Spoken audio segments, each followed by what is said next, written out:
నమస్కారం. ఈరోజు మహాత్మా జ్యోతిబా ఫూలే వారు ఒక జయంతి దినోత్సవం సందర్భంగా విశాఖపట్నం ప్రజలందరికీ శుభాకాంక్షలు తెలియజేస్తున్నాను. ఈ కార్యక్రమంలో భాగంగా ఆయన ఒక విగ్రహానికి మనము మర్యాద చేయడం జరిగింది. దాంతోపాటు వివిధ కార్యక్రమాలు ఏర్పాటు చేయడం జరిగింది. ఈరోజు ఆ మహానీయుడు ఒక కాంట్రిబ్యూషన్ని ప్రతి ఒక్కరూ గుర్తుపెట్టుకోవాలి. సమాజంలో అన్టచబిలిటీ లేకుండా మహిళా సాధికారత కోసం కష్టపడిన మొట్టమొదటిగా ప్రయత్నం చేసి ఈరోజు విమెన్ ఎంపవర్మెంట్ గురించి మనం మాట్లాడుకుంటున్నాం. మహిళలు చాలా వరకు అభివృద్ధి చెందారంటే కేవలం ఆ మహాత్మ ఒక కృషి వల్లే.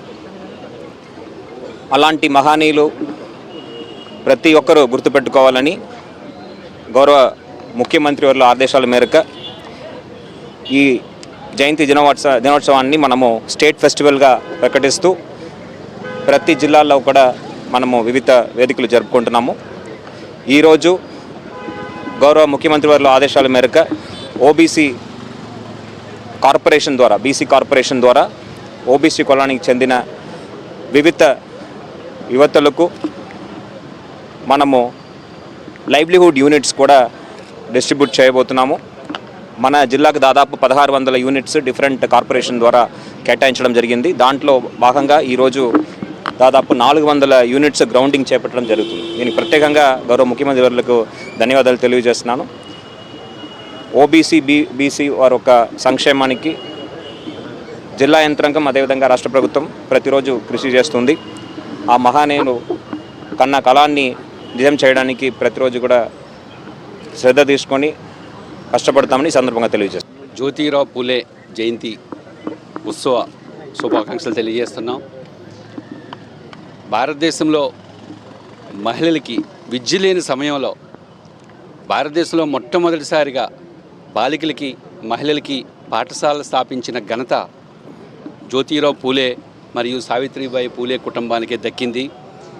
ఈరోజు మహిళలకు విద్య అందుతుందన్నా సాధికారత సాధించబడుతుందన్నా ఖచ్చితంగా అది పూలే గారి యొక్క గొప్పతనం అని చెప్పాలి. అట్లాగే అణచబడ్డ అణగారిన వర్గాల ఉద్ధరణకి కూడా ఆయన ఎంతో కృషి చేశారు.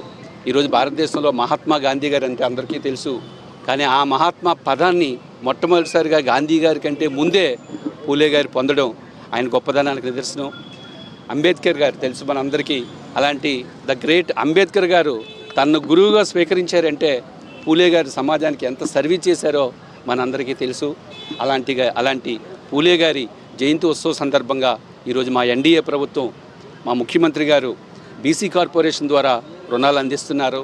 మా ప్రభుత్వం ఎప్పుడూ ఒకటే చెప్తుంది, నేరుగా అకౌంట్లో డబ్బులు వేసే బదులు పేదవాడికి ఒక పూట భోజనం పెట్టే బదులు వాడి భోజనాన్ని వాడే సమకూర్చుకునే విధంగా స్వయం ఉపాధి కార్యక్రమాల ద్వారా వాడి కాళ్ళపై వాడే నిలబడాలనే ఉద్దేశంతో ఎప్పుడు కూడా ఎన్డీఏ కూటమి తెలుగుదేశం ప్రభుత్వం రుణాలు అందించి స్వయం ఉపాధికి ప్రాధాన్యత ఇస్తుంది. అందులో భాగంగా బీసీ కార్పొరేషన్ ద్వారా రుణాలు ఇవ్వడం చాలా సంతోషకరమైన అంశం. కాబట్టి మేము రాష్ట్ర ప్రజల్ని విశాఖ ప్రజల్ని కోరేది ఏంటంటే, మీరు బీసీ కార్పొరేషన్ ద్వారా రుణాలు పొంది ఆ తీసుకున్న రుణాల్ని మీరు వ్యాపార రంగాల్లో ఉపయోగించి మీ కాళ్ళపై మీరు నిలబడి రాష్ట్రంలో పేదరికాన్ని తగ్గించడానికి మీ వంతు మీరు కృషి చేయాలని మరొకసారి మేము రాష్ట్ర ప్రజలందరినీ కోరుతున్నాం.